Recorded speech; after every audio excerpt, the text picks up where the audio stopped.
Coming in at number 10, we have having a pale complexion. Beauty comes in every skin shade, but in the Victoria era, the paler you were better and considered more beautiful. Women would often wear layers of light creams and white powders in order to look even paler, and they would already wear a red lip and try and have a dainty form. This was described as the tuberculosis look, which already sounds really concerning, and frankly, it was. A lot of different makeup they had was making women ill because of the contents in it, and apparently, the men at the time were into that. They romanticized the fever-heavy eyes, which were large and deep, and the fragile nature of a sick woman, and was compared to that of a porcelain doll. And they lost weight due to the illness. It was considered the ideal form. It makes no sense because who would want to idealize becoming terminally ill just to attract a man? That's all different kinds of wrong. At number 9, we have beauty marks. Something else that ran rampant amongst the wealthy upper class was a bodily contracted disease that would leave giant welts and open wounds all over the body, and the face in particular. While most of these marks could be covered with clothing, they had to get a little more creative when they were on the face. So the wealthy victims would create beauty marks out of velvet or moleskin, which would be adhered to the face using different types of sticky substances, one of which being an animal fat paste used in other cosmetics. The amount of foam marks one had could also determine their social status or even mood and intentions. While beauty marks symbolize different things in different cultural eras, they were simply a form of status and a clever disguise. Of course, ignoring the growing wound underneath these often led to a fashionable end, so it made sense to hide them, but didn't make sense to make it a fashion trend. At number 8, we have Gladiator sweat cream. Those words really should not be used in a sentence together, because it is exactly as gross as it sounds. In ancient Rome, gladiators were a big deal. We know this. But something that became very popular was harvesting the sweat of a successful champion and turning into a cream or even an edible butter or paste. For the creams, the sweat would be scraped off the champion using a tool called a striggle and would be put into tiny glass vials. Women of the time would then use it as a face cream because it was supposed to help maintain youth and improve their complexions. Now, it wasn't just used by itself, but it was often mixed with olive oil. The other purpose was as an aphrodisiac, meaning they would use the runoff to hopefully get it on. They would often use a small amount mixed with wine in order to set the mood. Neither of these makes any sense, but it is enough to make anyone cringe. At number 7, we have lead green everything. The color green is everywhere. It's in the trees, the grass, the plants, and so many other wonderful things around us. Well, in the 17th century, it was the cause of thousands of fatalities. In Sweden in 1775, a man named Carl Wilhelm Scheele created a shade of green that was mesmerizing and made with a toxic chemical called arsenite that was particularly lethal. Well, that particular shade of green was used in everything from paper to children's toys to wall painting and clothing. Green took over the fashion world and came with the cost of becoming incredibly ill. However, in the 19th century, Scheele's green was replaced with Paris green, and that was also highly toxic and was used by a lot of famous painters who ended up having lifelong illnesses. For example, Monet, who went blind after being overly exposed to the paint. Now imagine that pigment in eyeshadows or in a garment of clothing. It was equally as fatal. Thankfully for modern society, both shades of green were banned in the 1960s. At number 6, we have visible veins and high hair. To add to the tuberculosis look, having bulging blue veins was apparently an attractive feature as well, but it deserved its own point because of how obscure it is. In pre-revolutionized France, while Marie Antoinette was still ruling, she and her merry band of nobles would make themselves pale, like we knew, and use a blue pencil in order to accentuate the veins to give the illusion of being even paler than she already was. The veins were on the arms, the neck, and the chest area, and any other vein that was slightly visible was made prominent. She also made big hair,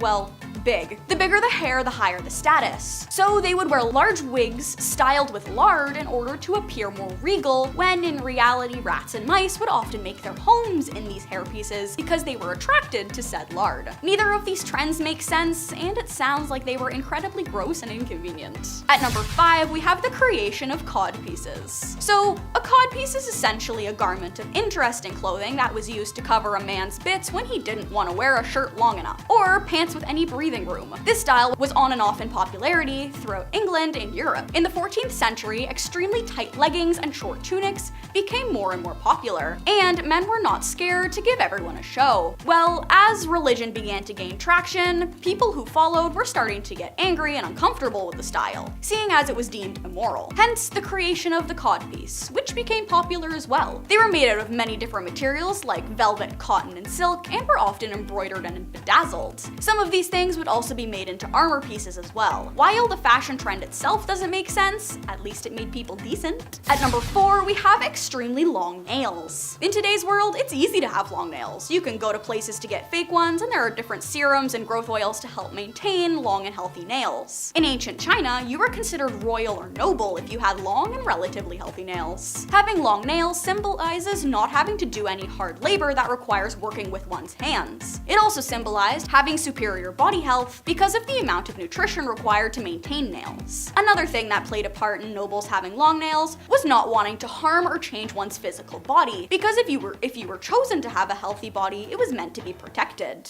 Because nails were considered precious, royals would often wear what was basically finger armor in order to protect them. They were also decorated in jade and other precious stones to enhance the look of the finger guards. While it was a very bizarre fashion trend, it does make sense in the grand scheme of things. Anyone with long nails knows how much it hurts to break one. At number 3, we have the baby look. Things we as a society are self-conscious about today were considered high beauty standards in the medieval era. For example, having a big forehead, having little to no eyebrows, or having no eyelashes. These things were deemed extremely attractive by men of that era. These practices were introduced in order to be perceived as pure as possible because lacking facial and head hair was deemed pure and youthful, like cherubs and children. Because what's more pure than a child or an angel? It even got to a point where body hair in general was frowned upon, which included facial hair of any sort. Eyelashes and eyebrows would be removed by plucking, but foreheads were often shaved bald rather than plucked, so at least it would be less painful and far less tedious. And while there was a comeback of tiny eyebrows in the 90s, it was nothing close to having them removed entirely. Not only does this trend make little sense, but we are so happy it was left in the past. At number 2, we have the unibrow. In a complete turn of events from the last point, unibrows were extremely popular in ancient Greece. A unibrow is something a lot of people avoid in today's world because it's deemed unattractive, but in ancient Greece, it was one of the most beautiful facial features on a person, women particularly. If a woman could not grow a natural eyebrow, she would use goat hair that was dyed black and would use tree resin and sap to attach it to her face. And wealthier women was simply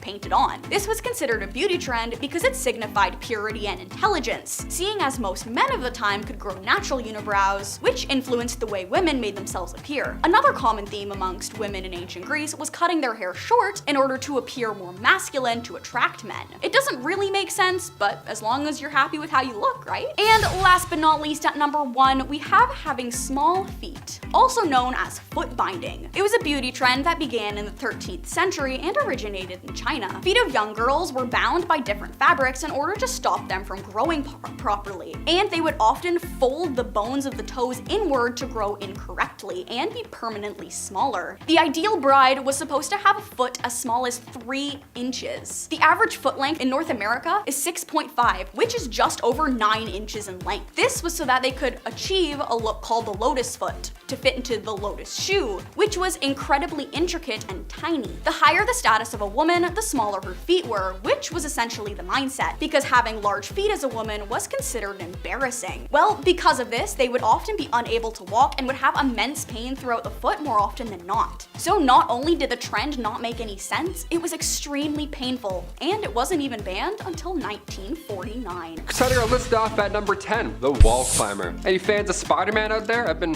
bouldering lately, and let me tell you, the wall climber could really help my game. The wall climber ideally would do just that. Let the user climb any building without the need of a pulley system. Now this gecko-inspired invention may happen. It may just allow humans to climb any glass building. Finally, just the thing we need, right? All those sicknesses, we're like, nah, I want a Mission Impossible some buildings. I think that's more important here. Geckos can scale a wall, no problem. They're impressive, they're cute little guys. They have these plump little toes covered in microscopic bristles. Now these bristles are called setae. They allow for these licky dudes to stay on the wall all day long. Although we know the science behind them, anything we try and test on it is far too heavy. Now this new wall climber device, however, it spreads the user's weight out evenly throughout the 24 tiles that make up each plate. It feels like a moving ladder. Apparently, it's not too scary to use, although I would never in my life ever touch this thing. Terrified of heights. That would trip me out. I can't even rock climb without shaking right now, let alone scale a building with gecko gloves. No thank you. Could you do this? I don't know. I've seen Mission Impossible movies and I'm like, I could do that. I could never do that. Number 9, underwater breathing. Every time I'm watching a movie and the main character is underwater, I have to participate. I have to also hold my breath as well. You know, you're not alone, Tom Cruise. I'm also underwater with you right now. Let's do this. Let's get out of here. We've all wanted an underwater breathing apparatus at some point. We've seen it in Spy Kids or Star Wars. We grew up thinking, hoping that this was gonna happen. And maybe we're finally here. We're close, at least. Triton claimed that their artificial gills could let us breathe underwater for 45 minutes straight. The deepest you could go right now is around 15 feet, which, I mean, all things considered, not bad. This product was set to launch in 2016, but they had to refund its users, so it didn't work, but we're close. We're pretty close. Number 8, the Running Jetpack. Are you looking to shave exactly 20 seconds off of your mile time? Well, I have the odd thing for you. Are you also okay with wearing a jetpack the entire time you're running? Perfect. This technology was originally developed as part of DARPA's program. Now, they originally wanted to make soldiers on the ground run faster, which is probably pretty intimidating with Captain America coming at you. But when that didn't plan out exactly like they hoped, they scaled back to improve performance in athletes. Now, Jason Crestes, a graduate student of engineering and robotics who leads the project over at Arizona State University, they believe that this is the future of where the jetpack is going. And it looks so funny. People running this fast always looks funny. I don't know. They can now shave off 20 seconds of your mile time. Running downhill already looks so silly. I can't imagine this thing added to it. Check it out. Number 7, portable record player. Remember when iPods came out and it was like a big deal? Of course, 1,000 songs in your pocket, that's like witchcraft, right? That changed the game. I mean, even now, Spotify, it's getting better and better. Portable record players back then? Not so much. Not really the best invention, I don't think. Like I said, some of these suck. 8 songs in your pocket and they're all gonna scratch and get messed up. Back in the 80s, right before cassette players and Walkmans hit the street, this was the only way to listen to music on the go. So at one point in time, you had to use this and it looked so silly. That's why I had to include this. I don't think records are meant to be on your persons with headphones and like, what are you, Mozart? But a portable record player is not a good idea in any decade. In order to enjoy Frankie Valli and the Four Seasons, you had to remain completely still even though you were outside, so it wasn't really portable. It was just, you had to stay still. That would suck. How do you dance with that? You're like, ooh, I really want to move, but I can't, or else I'll ruin the party. Number 6, radiated toys. Yeah, don't put this one on your wish list next year. The Gilbert U238 Atomic Energy Lab Set. Here we go. It sure looks like fun, doesn't it, upon first glance? There's that or an Xbox. What's it gonna be? But when the company released this kit back in 1950, it was all but games. Now Gilbert, the Gilbert, who was a successful toy maker at the time, even a businessman, even a magician, he believed that his line of work should be fun yet informative, right? Kind of like Bill Nye. He's fun. He'll swear every now and then. He'll mix it up, make it aggressive for no reason. He was nicknamed the man who saved Christmas right after he convinced the US Council of National Defense to not ban toy purchases during World War I around the holiday season. So, man who saved Christmas, for sure. He's like, please continue selling during this war. I really would like that if we kept selling things and I made money. Thank you. Christmas, the Lord giving. Great. This set also wasn't cheap. It was around $50, which back in the day was more than $50 now. The price was justified as the set was actually radioactive. That's right, the Gilbert U238 Atomic Energy Lab contained a cloud chamber where you could actually see real alpha particles traveling at 12,000 miles a second. Yeah, how fun is that? You ask for a light bright, mom gives you this, you're like, guess I'm moving out. Number 5, Neanderthal spears and arrows. Okay, we'll get into the more important stuff, the things that stuck around. Sure. Perhaps one of the most vital inventions of all time, one we for sure still use today. Arrows and or spears, they were a necessity when it came to hunting back then. For people in the Stone Age, all they needed was wood, really. Then they'll just do the rest. So impressive. So what they would do is they would carve a leaf shape or a triangle at the tip of this wood, and they were used mainly by riders or barefoot hunters. But when it came to hunting, well, you didn't want to get too close to your prey or else, the wrong team would be claiming victory and eating the other for lunch. So their solution here was to throw these spears or make really tiny ones. Yeah, you can either javelin something really hard or hang back a bit and shoot some arrows into some animals' knees. The latter is a bit more safe. The oldest bows in history are from 9000 BC. They're the home guard bows and they're found in Northern Europe all the way from the Mesolithic period. The oldest spears, however, they come from Germany about 400,000 years ago. They're actually the oldest wooden artifacts in history. Ever. Yeah, imagine being the first person to make a spear. Forget iPhones or iPods. A spear? Humanity. Look at this. I made it. Number 4. Penicillin. Also a pretty good invention, I'll admit. This one's pretty great. Sometimes miracles happen when nobody is looking. Alexander Fleming discovered penicillin back in 1928, but at the time he was actually studying Staphylococcus bacteria that causes infections and boils. But right before Alexander left for a 2-week vacation, he left a petri dish with some of that Staphylococcus on the table, rather than stored away in an incubator like he should have. Now, during this time off, a Penicillium mold spore just drifted in there through a window or the lab stairwell. Some Horton Here's a Who type commute, whatever, got in the room somehow, some way, and the temperature of the room and the lack of one Alexander Fleming allowed for the mold to settle, fight back, and prevent that bacteria from growing furthermore. He discovered when he got back this antibacterial substance was only produced by strains of Penicillium.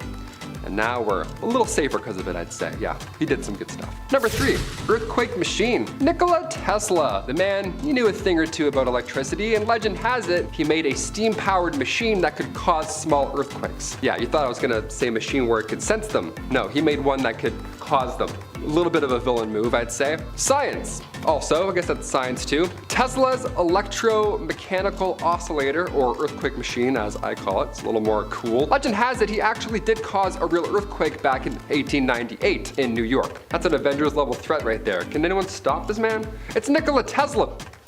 Do we stop him? Do we let him go? I don't even know at this point. Tesla told this at his 79th birthday party, according to his biographer. And there's no science that supports these claims, but they're quite fun to share. Apparently, he had a machine that made you, out of your, in your pants. There was a machine that made you, and then you, and then you had to clean up some stuff. The vibrations on this machine was basically a massive taser, and it caused your muscles to clench up. So in other words, you had to change your pants if you use this one. He's a villain. This guy's a villain now that I'm saying this out loud. Number 2, Neanderthal Flutes. Yes, music. Where did music come from, right? Music's been in the air for quite a long time, and Neanderthals enjoyed a flute every now and then, it seems. They weren't playing We Three Kings, but they were making music, or some sort of sounds, as early as 50,000 years ago. The first instrument known to man was most likely our vocal cords, but the second one were the flutes of Gist-and-Clouster Cave. They're the oldest musical instruments that have ever been discovered. They were made from bird bone and the ivory of a mammoth, so if that's any indication of how old they are, they made music out of mammoth ivory. Mammoth, the thing that's extinct, and I still can't even sing. Look at that. And finally, number 1, Neanderthal Glass. Perhaps the most impressive. This has been on my mind for a while. Imagine making glass for the first time. You would have thought that you were a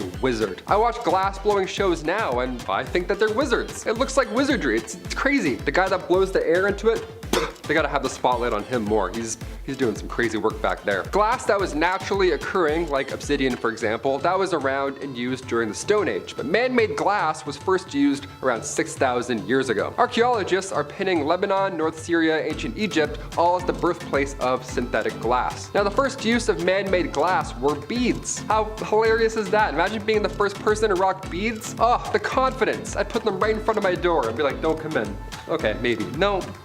Mid-2000 BC, guy glazes up some beads like a wizard. What an icon. And now we have bead doors and bead necklaces. Now we have guys wearing shell necklaces too. A little different, but worth a mention. They're a little odd, those ones. Number 10, the bullet mousetrap. You might have heard me say that and said, what? Which is exactly what I said when I saw a mousetrap that's main killing potential was to fire a lead slug Minuteman style at a small rodent. It is no exaggeration to say that the difference between this mousetrap and a musket is that a musket weighs a little bit more. The mousetrap was loaded just like a traditional musket of the time, with black powder, a lead ball, and even a percussion cap. In all honesty, I'm not sure how you go about defending this mousetrap. Textbook definition of overkill. Also, there's a loaded firearm in the house with a hair trigger that a small rodent could set off by gently grazing it. I like to imagine a fun family game of, do I no longer have a sister, or was that just a mouse, after hearing a small musket fire inside the home. I also had to mention that while the immediate danger of a .32 caliber lead ball finding a new home in your stomach is frightening enough, black powder being black powder is very volatile and produces a lot of energy. Fire hazard.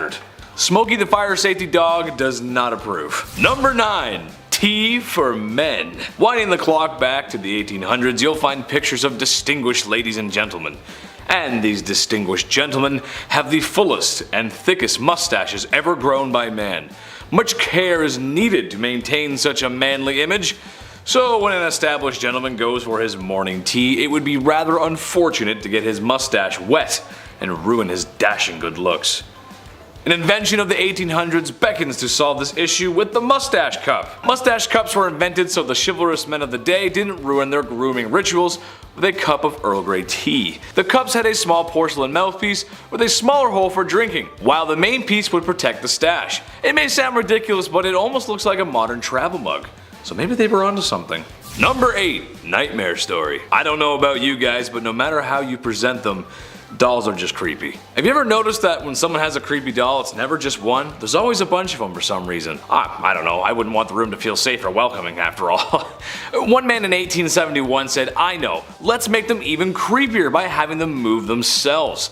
The creeping doll, as it was called, was a doll-like automaton that had clock-like gears to simulate real human movement, with the addition of hidden wheels underneath to aid in the doll moving across the floor. Because, the last thing I need is this doll creeping into my bed at night.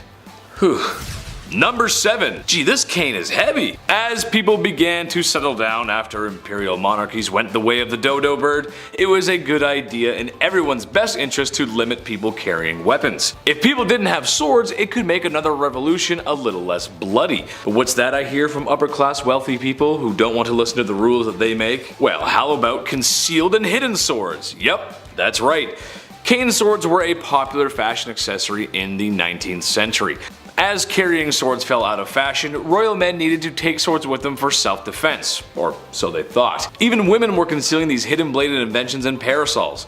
However, it was socially unacceptable for a woman to have such possessions, let alone have the ability to know such training. As time went on, the hidden compartments that held blades were replaced with my personal favorite item, a flask. Number 6. Look at all these cool chickens. Let's face it, we all went through our awkward phases in life. And if you didn't live through the early 2000s as a youth, then bands like Linkin Park and My Chemical Romance just don't hit as hard. So when trying to find the weirdest inventions of the 1800s, I felt like closing my bedroom door and playing Green Day as I dye my hair because I'm super serious about how I feel. Why do I feel this teenage angst, you ask? Well, that's because there's rose-tinted glasses for chickens. Yeah, and they're cooler than me. Ugh. Yeah, little tiny eyeglasses for chickens, but they actually have a good use. They were designed to prevent pecking and cannibalizing other chickens. Ooh. The theory goes that if a chicken was wearing rose-tinted glasses, he couldn't distinguish between blood and what wasn't. That way they wouldn't attack each other. Yet another heartwarming comfort from the 1800s. Number 5. I'm coming out of this hole, partner. We enjoy many luxuries in the 21st century. Warm houses, everyday appliances, and the freedom to shout profanities at strangers on the internet you slightly disagree with, but you give them the business anyway because it's been a bad week and you deserve it. But probably what we should all be thankful for is modern medicine. Back in the 1800s, it just wasn't where it is today. A great example of that is safety coffins. A truly grim situation. A medical doctor has declared you dead. Now you are being buried alive. Have no fear, friends, because you had enough money for a safety coffin. The coffin contained a device or means of various designs, which was to alert the living of your mistaken burial and hopeful resurrection. The very rational fear of being buried alive most likely was spun from fiction and news at the time, with the occasional case happening here and there. However, I'm of the opinion it should be a never ever kind of thing. Yeah, no thanks. Number 4. Your bad hair day has just been terminated. Oh, to live in a time of industrial revolution where machines go and go. I'm sure that all this heavy industry won't enable bad practices of corporations and usher in the destruction of our environment. Pfft, no sir! This is the age of machines, and if machines can help with one thing, it most certainly can aid in another. May I introduce you the Rotary Hairbrush. Why brush your own hair when an overcomplicated machine can do it for you? At the time, it kinda made sense. Machines felt like they were the way of the future. They were kind of right, but at this rate everything in the home would have intricate pulleys or a steam engine attached. Steampunk, anyone? Number 3. Full of air. The Industrial Revolution changed the world, we can't deny that. That can also be said for the steam trains. But what about pneumatic powered trains? Back in the 1800s, a man named Alfred Eli Beach came up with such a design. Prior testing had proven useful enough to build a larger demonstration in New York. So he built a tunnel to test his air-powered train. It only ran a short distance, but the train held 22 people and was controlled by a roots blower nicknamed the Western Tornado. That was also my nickname in high school. Sadly, the project didn't receive much support from the government at the time, and other methods for trains eventually took over. Unfortunate, because it sounds like Alfred Eli Beach was very dedicated to the project, as he put up a very large sum of money to the project. The tunnel that housed the short train line was completed in 58 days. While he did have bigger plans for his train, it kinda just became an amusement for people. It was shortly shut down thereafter. But 58 days, that's pretty quick. I'd like to see that happen in a major city now. No way it's happening. Number 2. Get on my mongoose, bro. Looking at the Motor Scout, you can see the beginnings of what could be a 4-wheeler. Personally, I think it looks like a mongoose from Halo, but Mom thinks I play too many games.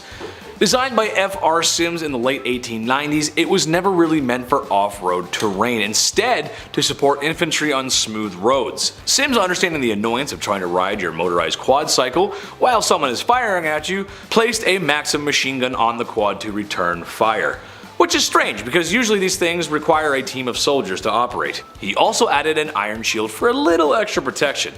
It is too bad the next major conflict would have a lack of usable roads and more trenches than anything else. While it never did see combat, it was somewhat useful, and would later inspire Sims to design the first armored car. Number 1.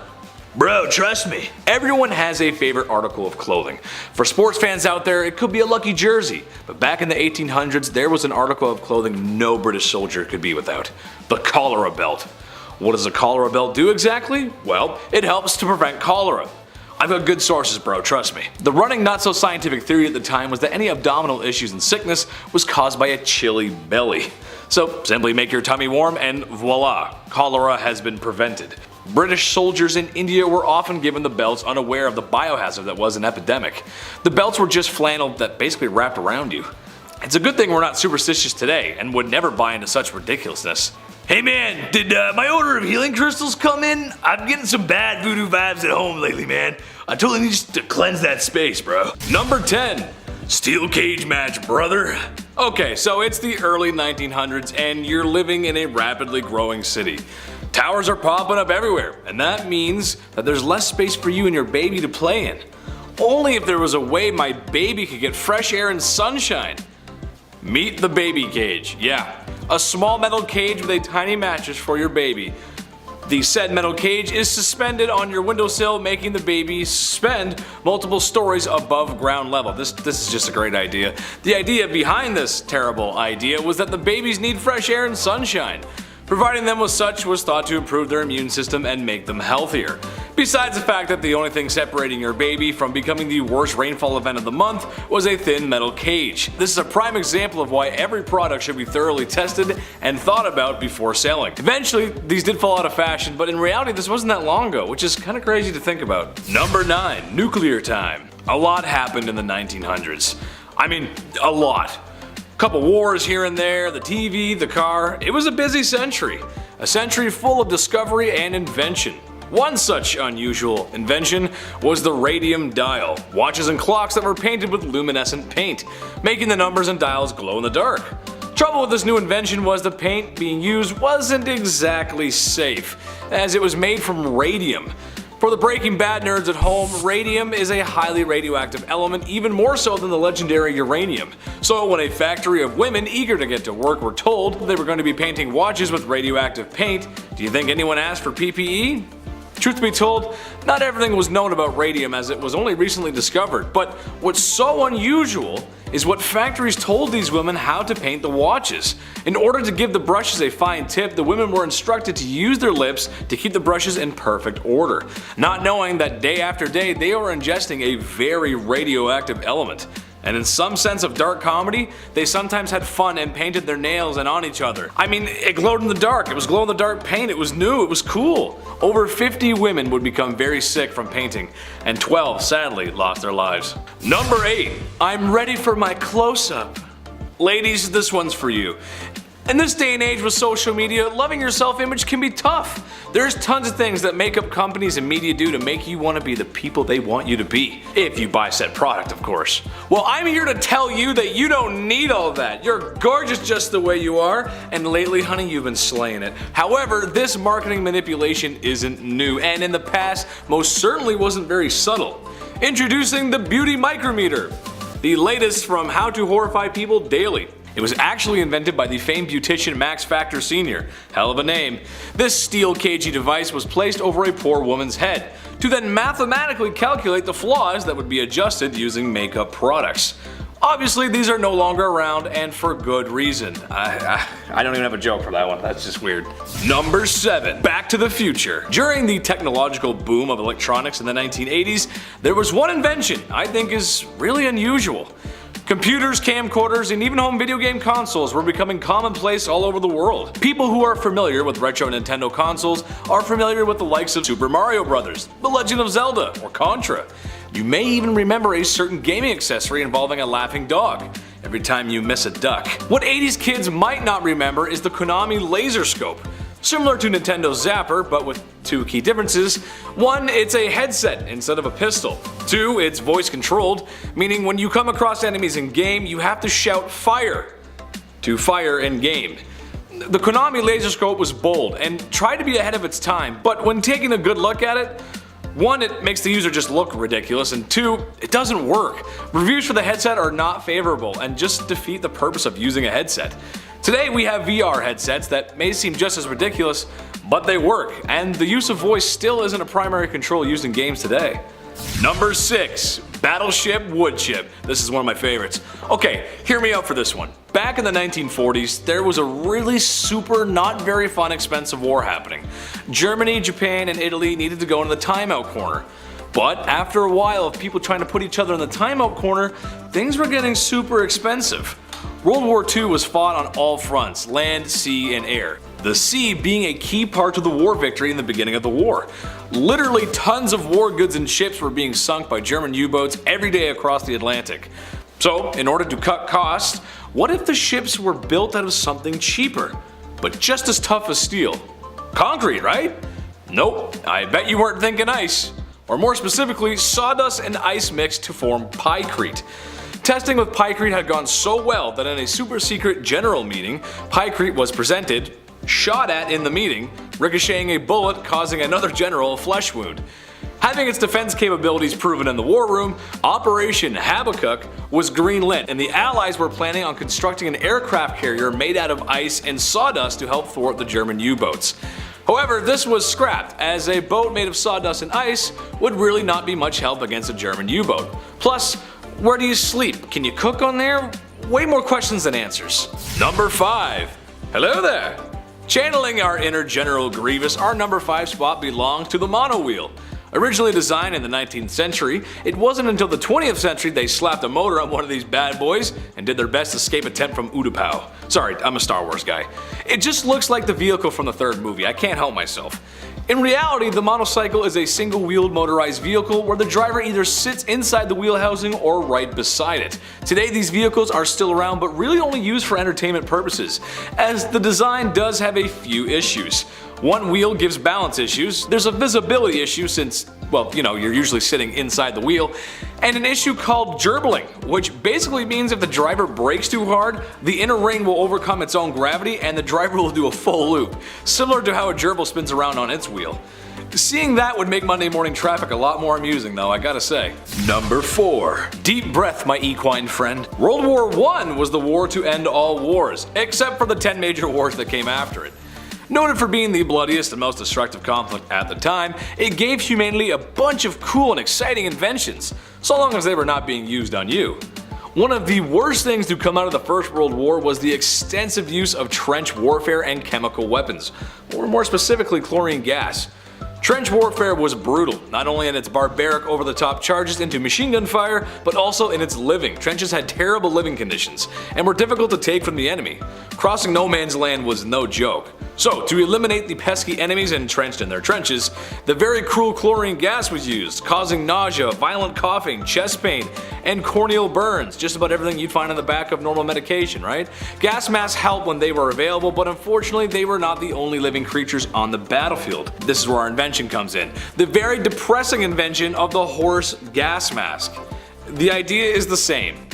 Horses need protection too, and since World War I was still a war powered by horses, it was more common than you might think, and a lot of our equine friends perished alongside us. Number 3. Wilson! Some of you may have been cool enough back in 1975 to own a pet rock. Some of you may have not. Looking back, it doesn't really make any sense. Sure, everyone needs something to keep them company. Tom Hanks would have never gotten off the island he was stranded on if it wasn't for Wilson. Imagine a world without Tom Hanks. I, for one, would not want to live in such a world. All jokes aside, the pet rock was a genius marketing campaign, very similar to the fidget spinner of recent years. It's proof that if you can get a fad trade rolling, you can sell anything. Now who wants some of my bathwater? Number 2. Chef's Kiss. Okay, it's 1958. Times are good. Cars have cool fins on them. Elvis is on the radio, and most of my post-traumatic stress disorder has cleared up since the war was over. It's all great. Ah, yes, life is good. I can't wait to enjoy some modern cuisine. Well, let's see what's on the menu. I'll have to start with the frozen cheese salad. I'll have ham and banana hollandaise. And for dessert, I'll have the lime jello tuna pie. If that doesn't sound appetizing, I don't know what does. For some reason, halfway through the century, people just lost their taste buds. They were coming up with all kinds of disgusting foods. A lot of them are in low form for some strange reason. I think the grossest item that you can come across is a little invention called hongar. Sounds like somebody from Skyrim, but nay good sir. Hongar is a mixture of honey and apple cider vinegar. It was thought to provide great health benefits. The only thing that would give me is a spot in front of the toilet refunding my breakfast. Ooh. Number 1. Krümellauf. Germany was having a really hard time in World War II. The United States, Canada, Britain, Australia, France, and Russia too were all coming to give the mustache man a piece of their mind. Heavily outnumbered, it was time for a miracle. Time to see what top German scientists had up their sleeve. We have a rifle that can shoot around the corners. Isn't it wunderbar? Yeah, this thing is real. A curved barrel called a Krümellauf, used for shooting around tight spaces like corners and out of tank hatches. During the waning years of the war, Germany was coming up with all kinds of crazy inventions to turn the tide. But a rifle that can shoot around corners probably isn't the answer. As mentioned above, the world was coming, and they needed a lot more than a fancy pants rifle to stop the Allies. History tells us that this invention did not work, as Mustache Man is no more. Number 10. The National Razor. What's a revolution without a little blood being spilt? Wouldn't really be a revolution, would it? France was having a hard time in the 1700s, so they needed a brand new way to get rid of pesky monarchs and anyone who isn't warming up to the revolutionary ideals. And what better way to keep people warm by cleaving their heads from their body? A man named Joseph Ignaz Guillotine suggested that there was a better method for unaliving those who needed to be unalived. A common misconception is that he invented the guillotine, but rather suggested its implementation, where his name would become synonymous with such a terrible device. Basically, you got a wood frame with a hole for your noggin and a large angled blade. Blade drops down from frame and removes the head of state from the governing body, which isn't just a clever joke, as that's what happened to the last king and queen of France.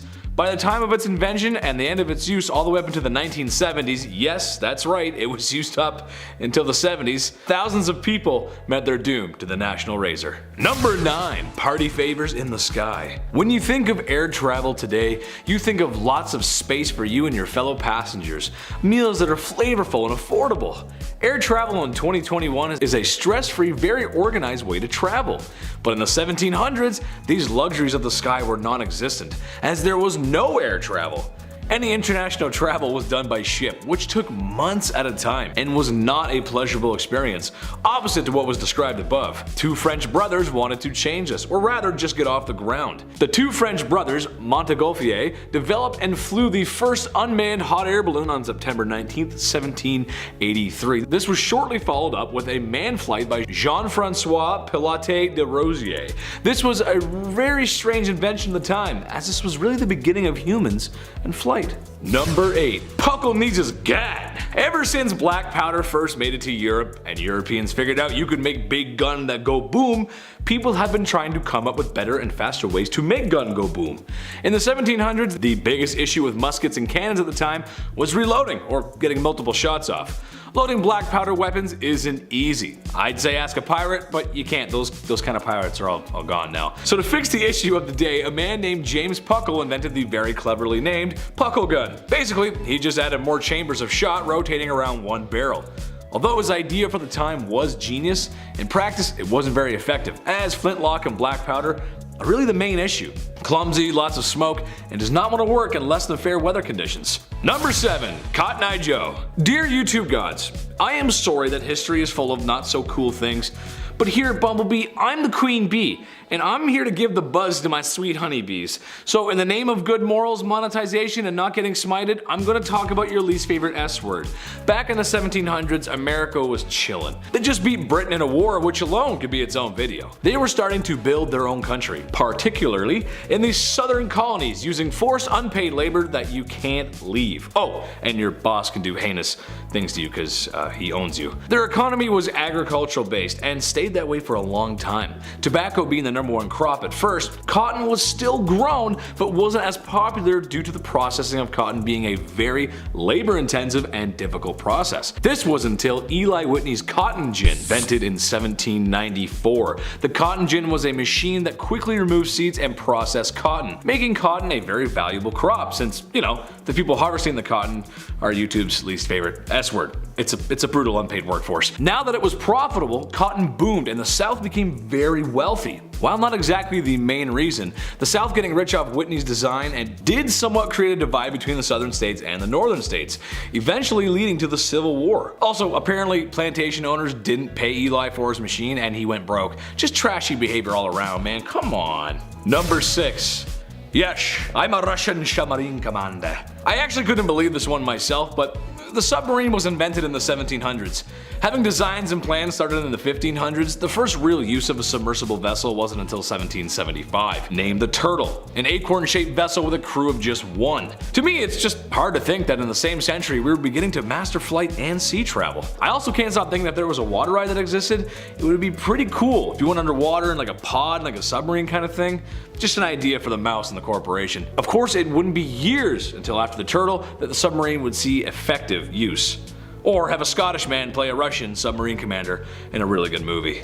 Russian submarine commander. Number 5. Dawn of the punch card. With the Industrial Revolution on the horizon, many things were about to change. Probably the most obvious at the time was factories. While not the first, Richard Arkwright's Cromford Mill in 1771 is what most resembles a modern factory today. Cromford Mill was the first water-powered cotton spinning mill and initially employed 200 workers. It ran day and night with 2 12-hour work shifts, the gates being locked at 6 a.m. and 6 p.m., permitting no late arrivals. Oh, he likes to keep a tight schedule. Yeah, I can see the beginnings of a modern factory, alright. All you're missing is Bezos and a couple of drones to make it modern. All jokes aside though, these early factories changed the very fabric of not only Britain, but also the world. I mean, where would we be today with all that lovely pollution and those great and fair working conditions? I bet there was benefits too. Number 4. The golden liquid. You drink liquid and then it's gonna come out of you. It's simple, it's science. But sometimes other fluids need to be drained. Sometimes you can have difficulty using the little boys' room. Personally, I'm still learning how to put down the toilet seat. I haven't quite figured that one out. How to make pee when a person cannot pee. Portly founding father Benjamin Franklin thought to himself as he was holding a kite in the rain. This is something I learned, which I didn't know, is that he invented the flexible catheter. Yep. Next time you feel a little weird because a tube is being inserted into a sensitive area, you can thank the man on the $100 bill. Invented in 1752 in order to aid his brother with bladder stones. It's strange though, you think of a guy inventing other things, but in reality, it's a really important invention and something that's very common in the medical world today. I just hope to stay healthy long enough so no tube has to go near my founding father. Number 3. Pseudocool. Okay, so back in the 1700s, food was really hard to keep. For example, meat is packed with a salty brine in order to preserve it. It either has to be shipped overseas or last long enough through a cold and brutal winter. But plans for refrigeration were being drawn up, specifically the idea of vapor compression refrigeration. Not exactly the fridge that's in your kitchen today, considering there's Still no main harnessing of electricity, which makes fridges run, but a brilliant idea nonetheless. While the fridge we know was still far away, it's crazy to think in the 1700s we had serious plans for one. While this was being developed, food was kept near lakes and snows in the winter. Runoffs from mountains were often used to keep drinks cool. I think this is something we all take for granted. I mean, can you imagine drinking room temperature milk or having a beef dinner that tastes saltier than salt? Looking back through history, it's interesting to see how humans persevere. As much as I love food, I don't know if I could stomach food from the past.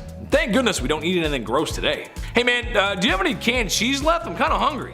Number 2, ebony, ivory, living together in harmony. I honestly thought this one was older than the 1700s, but hey, here we are, invented in the year 1700 by a musically inclined Italian gentleman named Bartolomeo Cristofori. Unhappy with what was going on at the time, he decided to spice it up by changing out a few parts of some common instruments, and started using little hammers that strike quickly on chords and come back in hopes they would not dampen the sound. A little fine tuning here and there, and bada bing bada boom, you got a piano. I would attempt to make a joke about the piano, but let's be honest, no piano, no Elton John. No jazz, no Frank Sinatra.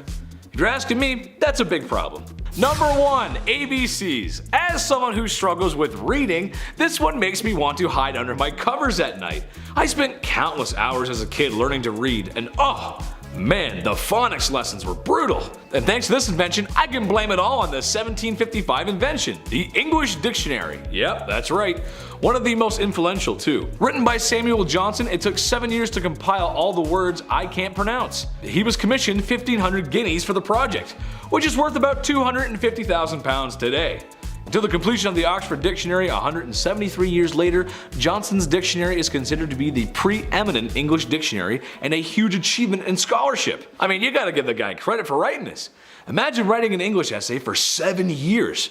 But then again, £250,000 for some of my writing also sounds pretty good. All I have to do now is learn to read and write. Number 10, Game Boy shoes.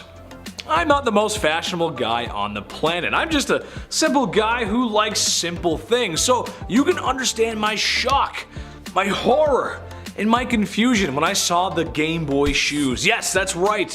Remember the Game Boy? Picking a starter Pokemon for the first time. That was a really serious choice. The very same portable console that changed your childhood could now sit snug as a bug in your platform shoe. I have several issues with this. 1, can someone send me a working Game Boy? I miss those games, man. Come on, those are really cool. I want one. Number 2, it just looks ugly. No shot, you roll up to somebody's house with those bad boys and they go, yeah, you're cool, dude. You look great. You don't. Number 3, maybe this is fine to wear in sunny California, but in Canada, the Game Boy would spend most of its time in snow. Or puddles. I couldn't do that to such a beautiful piece of gaming history. I would never forgive myself. Number 9, are you winning, son? Is something your dad and every dad has said when checking on their kid playing games on a Sunday afternoon. Naturally, not knowing what a video game is or what a Pikachu does is just part of being a dad. However, next time dad decides to go on one of his fishing trips, you should surprise him with the Game Boy Fish Finder. Yeah, I know, another Game Boy gadget, but I had to. Every dad says they caught the big one, and they're not talking about your mom, but now dad can see them coming. Imagine spending hours in the summer sun on a lake with your dad, and the only thing that was distracting you from his developing drinking issue is now being used to find fish. Sometimes Nintendo likes to do weird stuff. Remember when the Wii came out? It was kind of weird. Loved it though. But a fish finder? This is only something a 90s fever dream could come up with. I'm just not sure about that one. Number 8, floppy disks. Going with a lot of tech today, but stuff like this defined the later half of the century. Why are floppy disks on this list? Well, because it was arguably just as important as the PCs that revolutionized computers. And it's silly to think that how storage that small was so useful. Storage on floppy disks varied from different models over the years, but for an example, one model held 1.44 megabytes. Today in 2022, we are arguably in the beginning of the terabyte era. Now, try putting more than 5 AAA games on your Xbox, am I right? Gigabytes just aren't enough anymore. Now, if you crunch some numbers, a 1 terabyte flash drive has over 1 million MG, which, if we do even more math, is just under 700,000 floppy disks to our modern equivalent. The math is a little rough, but my point is clear. We've come a long way. Well, turns out that they were still somewhat being used up until 2019. I know, that's what I said. The US and whatever mysterious forces are in charge of nuclear weapons were still using them up until 2019. I feel like that's the wrong thing to put in charge of nuclear weapons. A floppy disk for nukes? That just feels like a bad idea. Number 7. Dial P for Palpatine. I just wanted to give you guys some more Palpatine. I think you guys really like it. But something that I don't know if our viewers experienced, but let us know if you did. This is kind of interesting actually, but the creation of 911. Honestly, what did people do before that? Pick up the phone and like, operator, help! Help, my house is on fire! Okay, sir, hold on, we'll just connect you. Okay, thanks. This is the fire department. Help, help, my house is on fire! Well, thanks to the totally non-corrupt and fairly priced AT&T, a nationwide number was decided to be the best for dialing emergencies and not waiting for an operator or any other option like screaming for help. A senator made the first 911 call on February 16th, 1968, which sounds like a long time ago, and it is, but it also kinda isn't. I don't know, that's kinda weird. Number 6, I am the destroyer of worlds. I mean, this is kind of a big one, literally. It's the reason why there hasn't been a World War III since, or why there will never be a World War IV, because there would just be nothing left. What am I talking about, of course? Jello mold foods. Nah, I'm just kidding, I'm not talking about that. I'm talking about nuclear weapons with the capabilities to wipe out an entire city with the flip of a button. Part of the super secret Manhattan Project, the goal was to make a weapon so destructive that whoever was unfortunate enough to catch a case of the super weapon would surrender immediately. Japan would unfortunately be on the receiving side of this, and shortly thereafter surrendered World War II. Imagine though, the power to level an entire city in just a few seconds. It's something unthinkable just a few years before. Some might even call it an act of biblical proportions. And you wouldn't be that far off either. Number 5, only us humans. Human beings, smart, intelligent, loving creatures, right? Well, the ones I like to be around are, and I hope the ones around you are too. Okay, where am I going with this? Well, I think we can all agree that war sucks, right? Look at Ukraine and Russia right now. What I think a lot of people don't think about is war logistics, what goes into a war effort. Every bootstrap, backpack, and bullet fired has to be counted and shipped. The weirdest thing, or perhaps the worst thing that we've done, is mass produce small arms. The automat Kalashnikov needs no introduction. You've seen it in movies, games, and all over the news in the last 60 years. An effective, cheap, and reliable tool that's the backbone of insurrections across the world and probably will be for many years to come.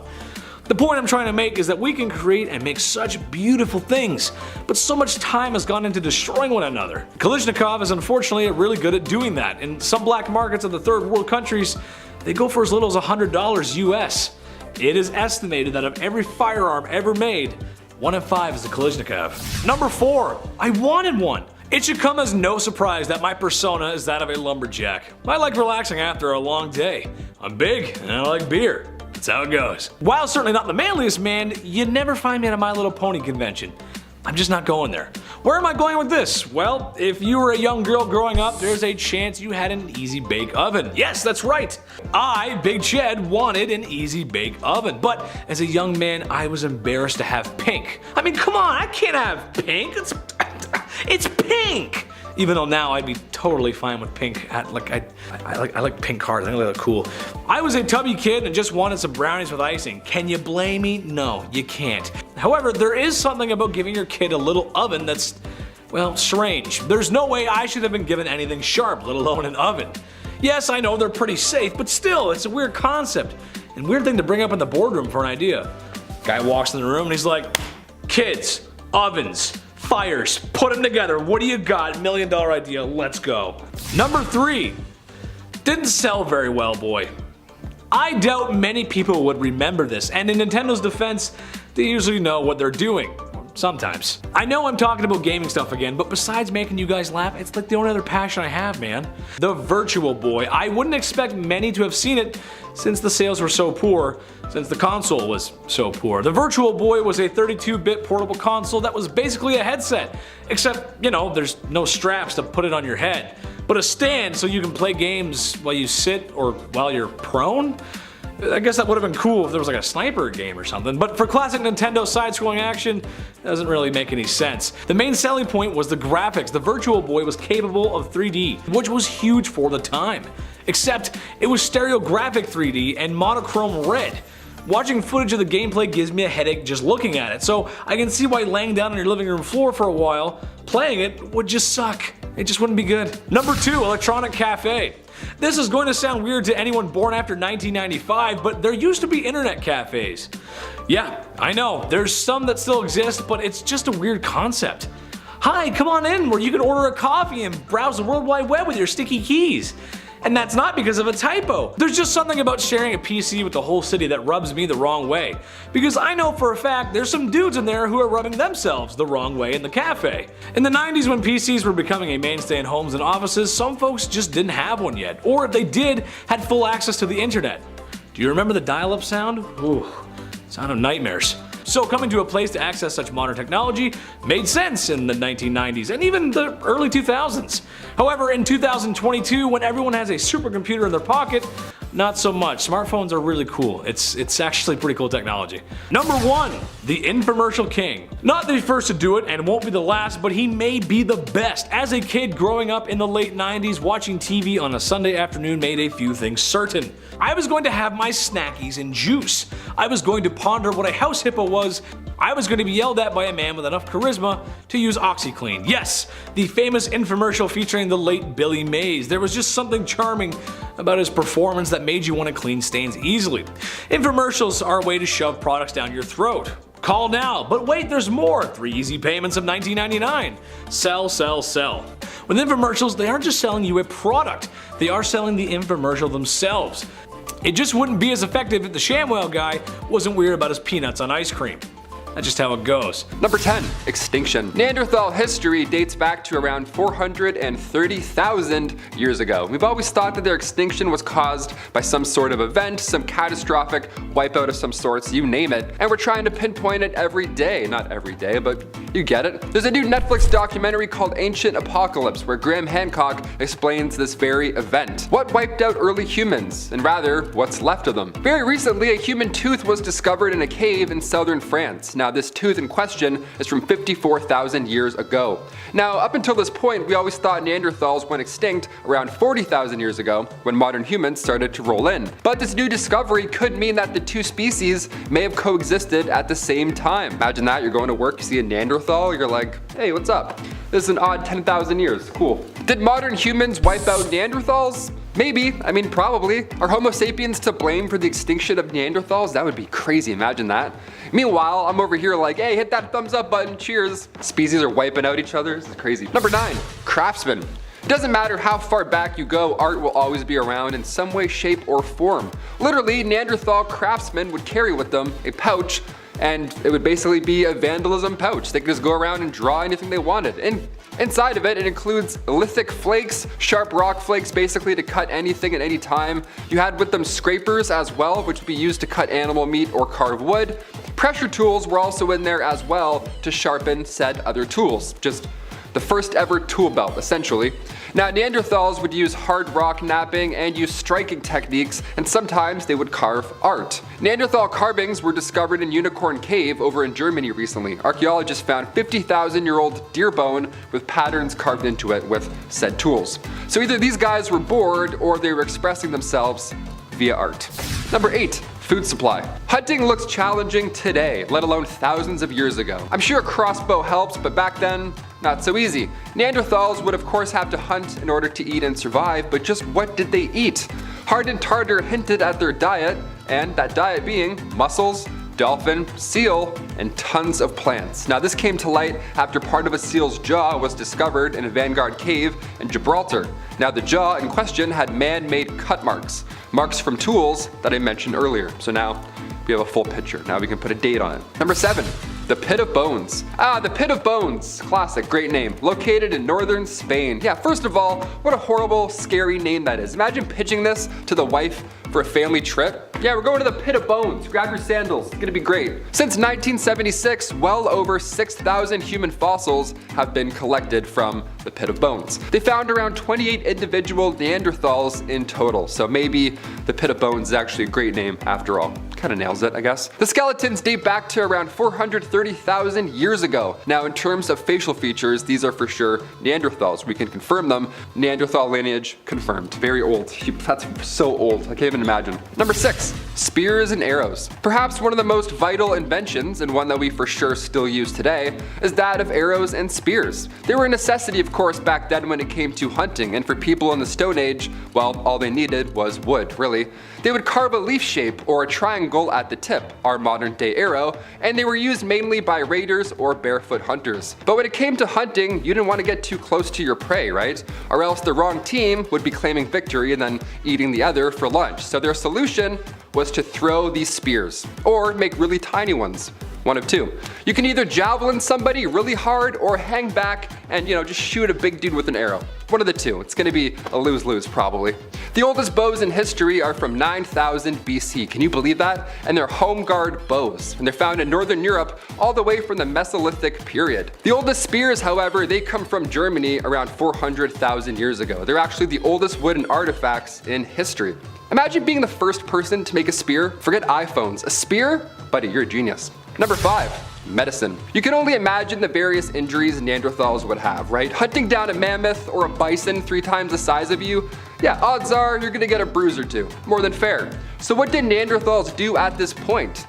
Is that what the pile of bones is for? I'm starting to connect this. That makes more sense. God, that's dark. How did Neanderthals live for so long without a pharmacy, right? All that yelling, no halls? Are you kidding? My throat hurts doing this list already. Neanderthal medical skills are pretty similar to what our ancestors did. Herbal remedies, that's it, right? It changes your life. They manage fevers, but when the pain got too bad, chewing on a specific tree may have helped tolerate all that pain. Yeah, 4,000 years before penicillin, Neanderthals were chewing on aspirin. Number 4, forbidden friends. Lascaux cave paintings date back to some 17,000 years ago, and a lot of the art seen on the walls of the cave art that depicts animals. It's mostly pretty much all animals. It's beautiful. About 900 of them, with just over 600 being recently identifiable. There are cattle, bison, some wild cats, bears, birds, you name it, but there are no reindeer at all. What happened, right? Did they just forget about this one specific animal out of 900, although they ate reindeer meat almost every day? Well, it took a long time to realize, but our best guess as to why they were missing from all these works of art is because these animals are ones that they never caught. Yeah, these are animals that they would dream about, right? They were always afar, just running away. They could never hunt or catch them because at this time they were too fast or too strong. Plus, at this time, they didn't have certain weapons or tools available. Yet. More than fair. I would much rather draw a bison than have to tackle one. You know what I mean? Number 3, more art. Okay, here's where we're at with Neanderthals and art. First of all, we don't have an actual representational version of their art, but we do have symbolism, which is, some would argue, the same thing. That's pretty close. And just as fascinating, really. Especially when they look like this, when they look like a masterpiece in a cave. These are eagle talons. They're about 130,000 years old, and they're found at the Krapina Neanderthal site in Croatia. And researchers believe that they were part of a jewelry set, like earrings or a part of a necklace, something like that. I couldn't even make this now with a YouTube tutorial, let alone 130,000 years ago. This is mind-blowing. Number 2, flutes. Music has been in the air for quite a long time now, and Neanderthals enjoyed a flute every now and then, it seems. Yeah, they weren't playing We Three Kings or anything like that, but they were making music as early as 50,000 years ago. Incredible. I still can't even whistle 50,000 years later. The first instrument known to man was most likely our vocal cords, but the second instrument were the flutes of Geisenkloster Cave. They're the oldest musical instruments that have ever been discovered. They're made from bird bone and ivory of a mammoth. Yeah, so if it's any indication how old they are, they made music out of mammoth ivory. Yeah, take that, Skrillex. Finally, number 1, glass. Imagine making glass. Imagine being like, oh yeah, my dad makes glass. I don't know. He's a magician, I guess. Imagine making glass for the first time. You know what I mean? Like, you're a wizard. Even if you made glass now, I would think you're a wizard. Glass blowing shows on Netflix. I'm like, you're all wizards. How do you do this? Glass that was naturally occurring, like obsidian for example, that was around and used during the Stone Age. Man-made glass was first used around 6,000 years ago. Archaeologists are pitting Lebanon, North Syria, ancient Egypt, all as the birthplace of synthetic glass. The first use of man-made glass were beads. Yeah, imagine being the first person to rock beads. The confidence. A bead door? An ancient bead door? You would be a genius. Mid-2000s BC, guy glazes up some beads. What an icon. Like I said, art comes in many different shapes and sizes. Number 10, Tea. I honestly don't think I could make it through the day without a cup of tea in the morning. The Brit in me just can't do it. But I owe this to China. Specifically, I owe this to Chinese Emperor Shennong from way back in 2737 BC. Now listen to this story. Once upon a time, Emperor Shennong liked to drink hot water. One day, while out on a march with his army, they stopped to rest and catch their breath. At the camp, a servant was preparing Shennong's hot water when a leaf from a tree fell and landed in the water, turning it brown. Instead of discarding the new liquid, it was presented to the emperor, who drank and found it refreshing. Boom! Tea. While used as medicine before this, in the Tang Dynasty, it really became a common beverage enjoyed by many.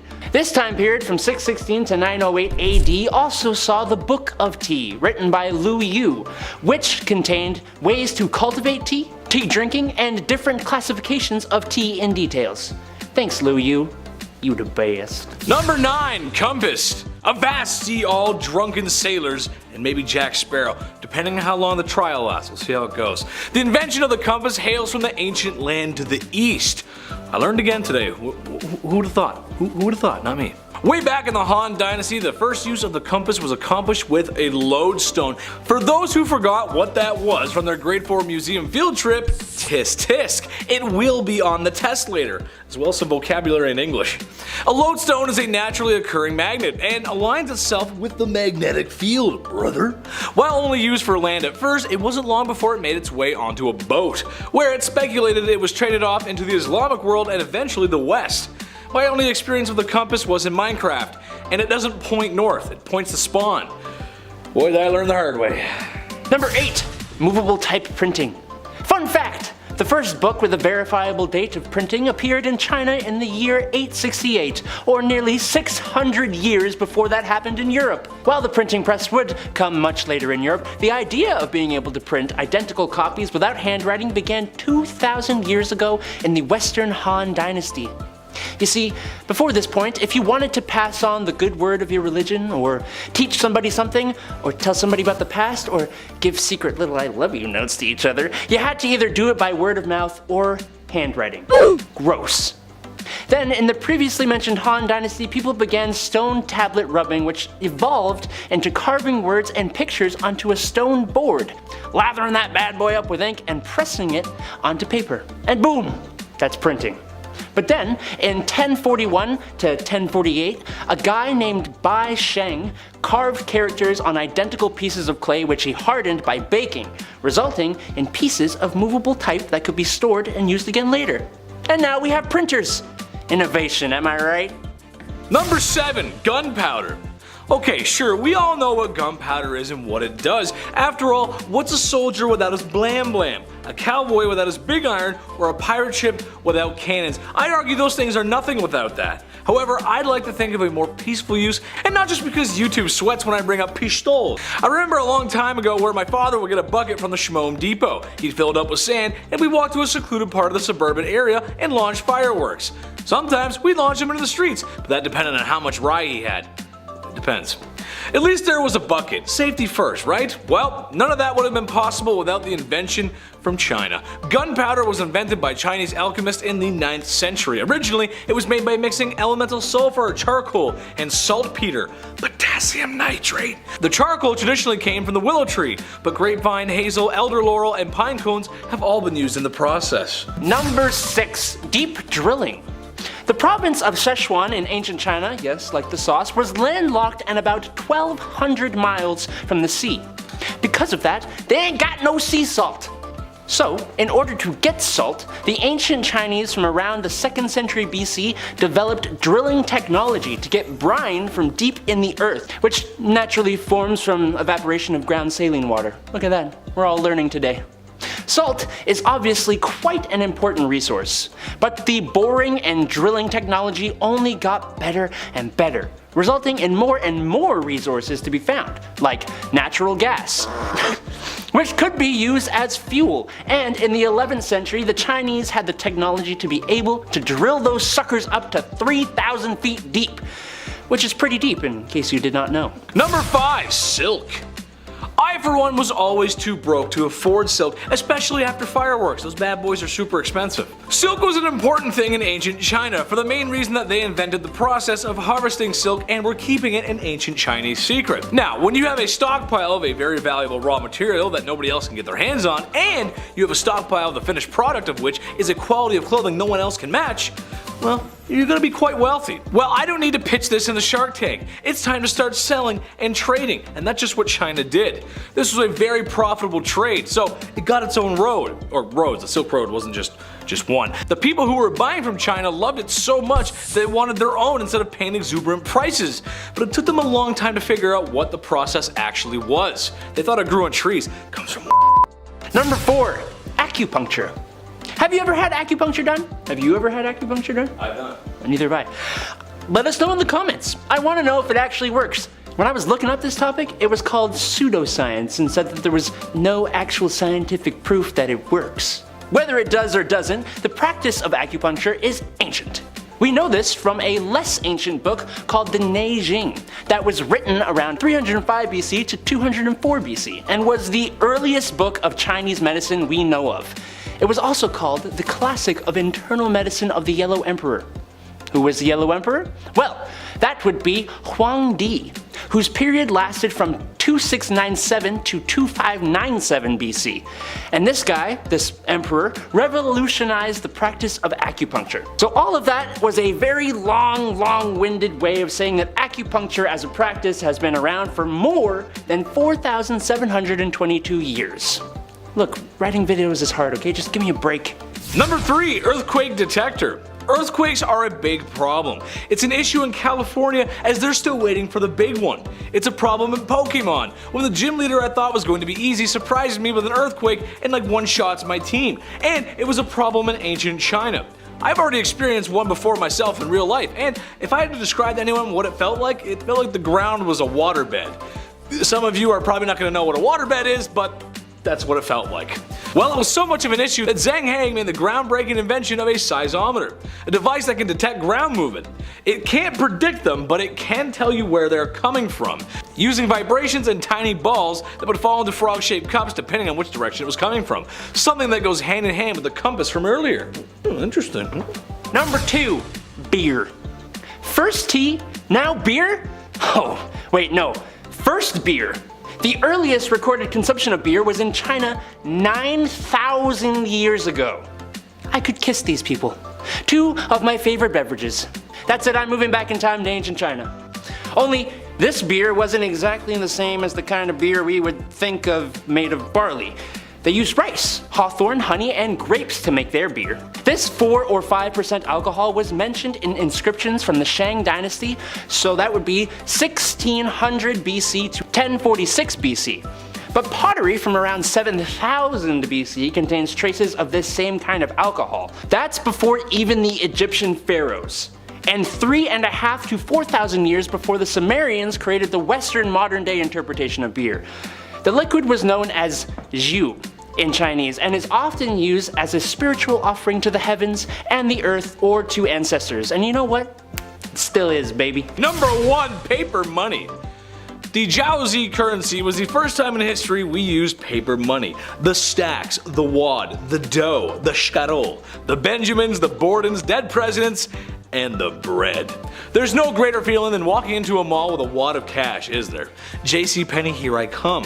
Well, we have ancient China to thank for that. Well, sort of. Coins and metal were still more common and used for hundreds of more years before we started printing. In reality, the paper makes more sense. Before printing, coins could have been manipulated into making doubles or counterfeit.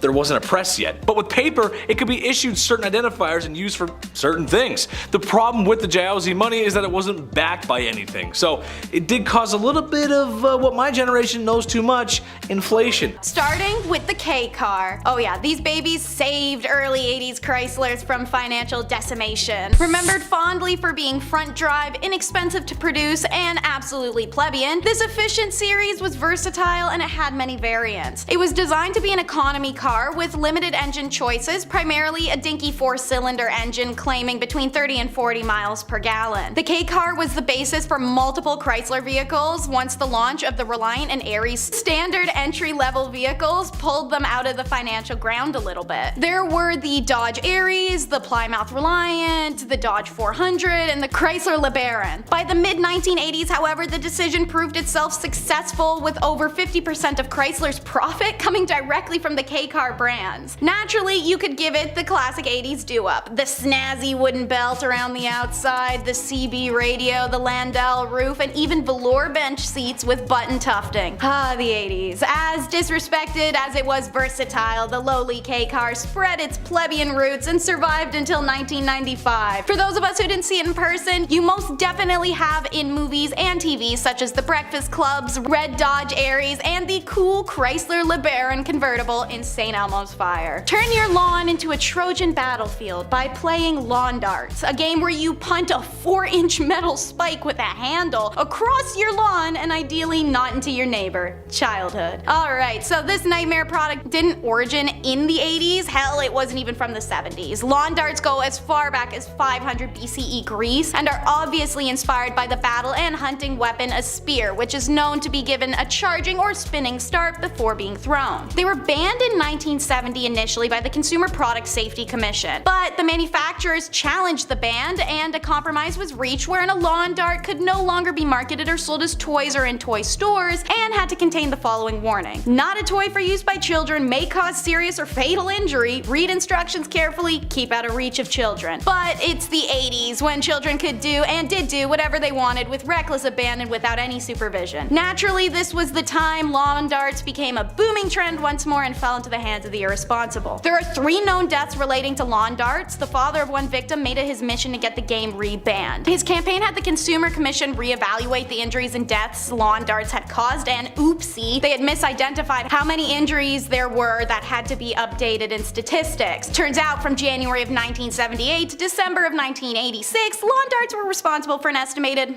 6,100 hospital emergency room treated injuries, and approximately 81% of the victims were under 15 years old. So yeah, in 1988 the commission voted to ban lawn darts sale completely. Now that we're done spearing the neighbors, let's play some video games on the ColecoVision. The 80s saw the advent of so many video games that we love now. Pac-Man, Donkey Kong, Super Mario Bros, Tetris, to name a few. So after nearly bankrupting itself in 1978 with the overstocked and failed Telstar units, Coleco once again entered the console market looking to dethrone the Atari 2600 and the Intellivision, the current kings of the video game hill. The ColecoVision was released in 1982. It boasted amazing specs for the time, which showed in its arcade conversions. They did 2 things to secure their success. First, the Atari 2600 contained no patented material and was made up all of off-the-shelf hardware, so ColecoVision's expansion module 1 was essentially an entire 2600 which could fit into the Coleco's expansion port, aka they stole the 2600's games without stealing them.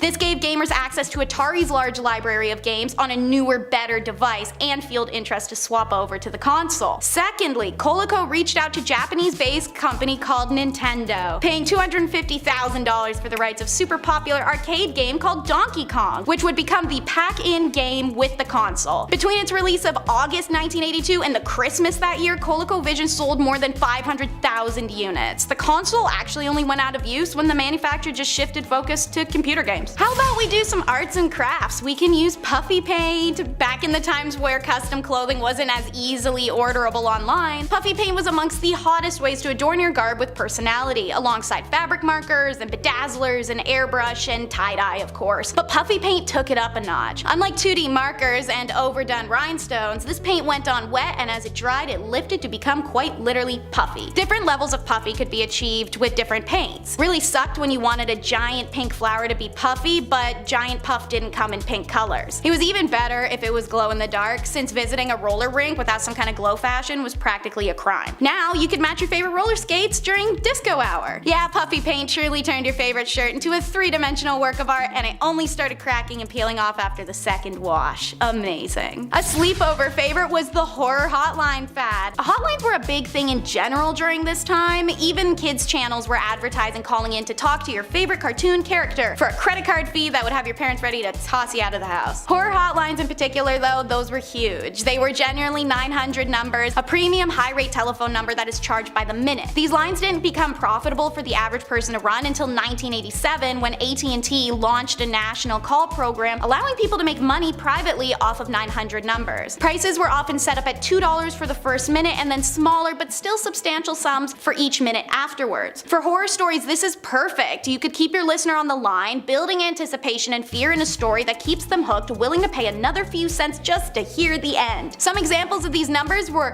1-900-909-DARE, based off of the 1976 Evil horror movie that is literally about being possessed through a horror hotline, 1-900-490-DEAD, which was a zombie hotline, 1-900-660-FRED was used to listen to the terrifying dialogues of Freddy Krueger. I could go on, there's truly hundreds of these. 900 numbers tapered off due to the increased regulation in the mid-90s. This is because even though these numbers, very obviously aimed at children, did instruct anyone under 18 to ask parents for permission before calling, most did not. This resulted in some exorbitant phone bills and angry parents. The FTC made it illegal in 1993 to advertise 900 numbers to children under the age of 12 unless it was educational. Thankfully, adults are still able to use them for their version of entertainment, if you catch my drift. Another kid-aimed item was Freezy Freakies, which sounds way more inappropriate than it actually is. These are actually the item on the list that if it were to come out again, exactly as it had been in the 80s, it would still sell nowadays. Kids who grew up in the Northeast were pretty invested in this fad that might have gone unnoticed in warmer areas. It's a thick winter glove that when the temperature dipped below 40 degrees Fahrenheit, an image would suddenly appear on the material on the top of your hand. 30+ designs were released, the most popular being a robot, a unicorn, rocket ships, ballerinas, rainbows, snowflakes, and various sports themes, though the I love snow with a heart were the most popular amongst all ages. The secret to the $13 Freakies was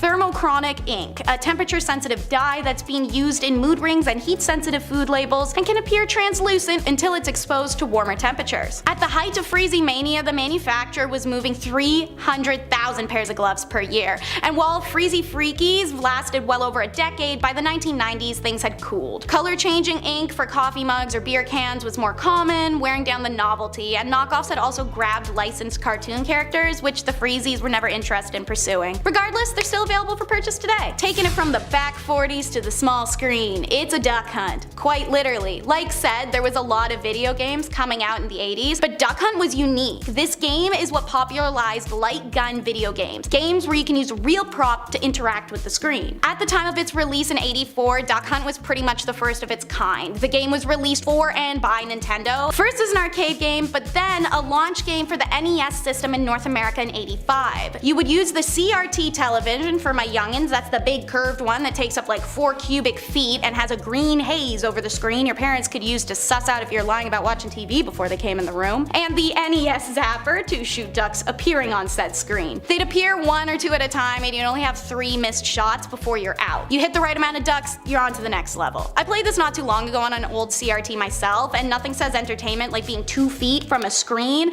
and getting made fun of by your best friend for getting game rage at an '84 video game. Beginning with the nationwide rollout of NES in 1986, Duck Hunt was one of several titles Nintendo included in a pack-in game with some of its releases. It remains the most sold-out shooting game in the world. One fun tidbit I'll leave you with is the legacy of the Duck Hunt dog. It's only known by this name and would accompany players in certain game modes, notorious for laughing at you whenever you miss. The dog went on to cameo in another NES game, Bill Barker's Trick Shooting, but he also cameos in 2006 Wii Play and in 2011 Wii Play Motion. In 2014 Super Smash Bros., the dog and one of the ducks appear collectively as playable characters, and the Duck Hunt team and stage reappear in the 2019 Super Smash Bros. Ultimate. In 2015 film Pixels, it's the dog's best appearance, a cameo where it's given a trophy by the aliens and adopted by an old woman. The most memorable name on the list has to be Blockbuster. I can smell old carpets riddled with soda and mildew now. Nothing says luxury like wandering here on a Friday night to rent a copy of the newly released River's Edge and crush on a young Keanu Reeves with your bestie. In 1985, the first Blockbuster opened in Dallas, Texas. Yeehaw! At the time, most video rental stores were private ownership and offered a limited selection of titles. Seeing as Blockbuster had some 8,000 tapes displayed and readily available and a computerized checkout process, well, the first store was an unsurprising success and they expanded rapidly. They eventually became the largest providers of in-home movie entertainment and expanded to video and board game rentals as well. By 1985, Blockbuster was America's leading video chain with some 400 stores. By the early 1990s, Blockbuster launched its 1,000th store and expanded into the overseas market. While in the 80s they reigned, the 90s they fall. In the mid-1990s, the DVD made its debut, and with it came Netflix, the online DVD rental company, and Amazon video stores. Pay-per-view was an additional stab to Blockbuster's gut. The additional competition of being able to watch instantly without leaving home was just way too much. In 2004, Blockbuster tried to keep up with the online DVD rental service, but it just couldn't compete with Netflix's. On September 23rd of 2010, the company filed for Chapter 11 bankruptcy protection. By 2014, the last of the company-owned stores had closed. And that, kids, is how streaming killed the video star. No more monkeys jumping on the bed, especially when mom installs the waterbed. Oh yeah, these little baddies dominated the sleeping world for quite a while. And sure, they weren't invented in the 80s, rather the late 60s, but these beds were all the wave in the 80s. Get it? Seriously though, the 80s were the height of waterbed fame. It was as if they hadn't existed prior. After experimenting with chairs filled with cornstarch and even jello, Charlie Hall, a design student at San Francisco State University, hit upon the idea of a mattress full of water. Their advent suited the swinging 60s lustrous mindset. One company claimed that two things are better on a waterbed, and one of them is sleep. And Charlie Hall did sell waterbeds to Hugh Hefner to cover in Tasmanian possum hair after all. By 1971, Time magazine reported that in Manhattan, the waterbed display at Bloomingdale's department store for a while was the popular singles meeting place. But we're talking 80s, when the waterbed had successfully made the leap from lonely, luxurious bachelors to the suburban bedroom. At the peak of the waterbed craze in 1987, more than 1 out of 5 mattresses purchased in the US were waterbeds, meaning that they were more mainstream than a regular mattress. So why did mainstream vanish the way it did? Couple reasons. That sexual association, great marketing during the 1970s and early 1980s, became albatrossed by the 1990s. It also had technological shortcomings. They had very heavy wooden frames, required a hose to fill and empty. Moving them was disastrous, and I mean algae or leaks are a concern. Even nowadays, mattress retailers have expressed a client can lay on a mattress and love it, but learning it's a waterbed makes it an immediate no never mind. Mainly the reason's simple. Waterbeds emerged during a time where the culture embraced anything different, especially a product that embodied sexual liberation or creative freedom. We aren't the same anymore. Before Pokemon, Garbage Pail Kids were what got you sent home from school for not paying attention. Man, did parents and teachers hate them, but that is part of what made kids love them more. Everything about these cards was about irony and puns, from the name to the art to the literal mocking origins. Garbage Pail Kids came out in 1985 as trading cards depicting a character having some comical abnormality, deformity, or terrible injury or disease, all with a humorous wordplay character name such as Atom Bomb or Blasted Billy. Many of the cards' backs feature puzzle pieces that form a giant mural, while others vary depending on various series, from humorous licenses and awards to comic strips. The cards were actually made to parody the Cabbage Patch Kids doll franchise that was booming at the time as a boys' product alternative. And it worked! Garbage Pail Kids quickly became the coolest thing around, with over 800 million cards making in the hands of children everywhere. The cards even inspired a live-action movie and an animated TV show, both made in 1987. The movie was so bad it grossed out critics and earned several Razzie Awards, which is a satirical awards show for cinematic failures. Cabbage Patch Kids got the last laugh, however. After suing, the producers of Garbage Pail Kids settled outside of court to remove the resemblance between the characters and to change the logo design. Production of the cards themselves continued, but by 1988 the sales had dwindled and a planned Series 16 was just never produced. These cards were banned, traded, and now collected. Some of these vintages are worth fortunes nowadays. Such as number 10, Basilica Cannon. So I really have been out here thinking all the types of cannons were just like big and small. I didn't really know they had actual names, but the Ottoman Empire's military technology was obscenely advanced, featuring firearms, gunpowder, and now cannons, thanks to their inventor Orban and the Emperor Constantine of the Byzantine Empire. See, Orban offered to sell his ingenious invention to this emperor, but Constantine couldn't afford the price. His attempts to bargain just dissuaded Orban from selling it to him even more. So Orban sold the cannon to the Ottoman Sultan Mehmed the Conqueror, who was practically salivating at the mouth when he learned that this device could smash through walls with a giant projectile. After purchasing these cannons and their 3-month build time, he used them to defeat Constantinople in 1453, taking only 53 days to take over the city and the Sultan's status. The cannonball, which could be shot at a distance of 1 mile, weighed 1,200 pounds. Due to its size, it was dragged by 60 oxen and 400 men. Additionally, due to the material the cannon was constructed of, the intense heat created by the charge after each shot made the barrel have to be soaked in warm oil to prevent cold air from penetrating and enlarging gouging the fissures, and it prevented it from being fired more than 3 times a day. Ultimately, it only lasted 6 weeks before it became non-functional, and the loading and transport of the cannon killed some of its operators. For a first-time invention, I'd say that's at least still a pretty good track record. Number 9 is a water pump, a 6-cylinder monoblock water pump to be exact. Now, this is an insane and impressive invention. Created in 1550, it was innovative and made to run off of the water it pumped. So, piston rods, lead weights, and then of course the delivery pipes all worked as part of a system of an oscillating water recycling and pumping device. The use of water wheel technology was widely spread in the Middle East before and after Islam. It's from this long-lasting heritage that Muslim engineers adopted and improved this technology and applied it everywhere. In the city of Murcia, for example, during the Islamic rule of Spain, a water wheel was established, still known today under the name La Aurora. Although the original wheel has been replaced by a new one in steel, the original system that was built for it is otherwise unchanged. Muslim engineers used 2 solutions to achieve maximum output from a water mill. The first solution was to mount them to piers of the bridges to take advantage of the increased flow. The second solution was the ship mill, a type of water mill powered by water wheels mounted on the sides of ships moored in the midstream. It seems, according to historians of technology, that the earliest descriptions of this kind of machine in the West goes back to Cardan in 1550 and Ramelli in 1588, meaning that Taki was amongst the first to describe this water machine as he finished his manuscript in 1551-52, and that made him the first to produce the actual machine when he built it. Furthermore, it proved a remarkable invention as it helped with the water supply to the city's empire. Number 8 is the invention of mechanical clocks. So, as you may know from our past Ottoman video, the Ottomans were incredibly advanced in astrological and celestial body understanding. That's how they achieved observatories and also astronomical clocks that indicated the positions of the bodies like sun, moon, and other planets. Taqi al-Din's, yes, the guy who did the water pump from the last segment, created a clock that could set off an alarm at a specific time. And while the alarm clock wasn't necessarily new, users could actually set Taqi's clocks to go off at a specific time because of the peg he placed close to the dial wheel. When the dial was set to a specific time, the peg would set off the ringer when the clock arm touched the time. This was also the first clock capable of indicating hours, minutes, and seconds, aka he essentially invented time of day. This was obviously a significant breakthrough. All clocks existing before were inaccurate or still sundial based and couldn't be relied on for correct astronomical data. But Taqi's invention meant that the world can now record accurate astronomical information.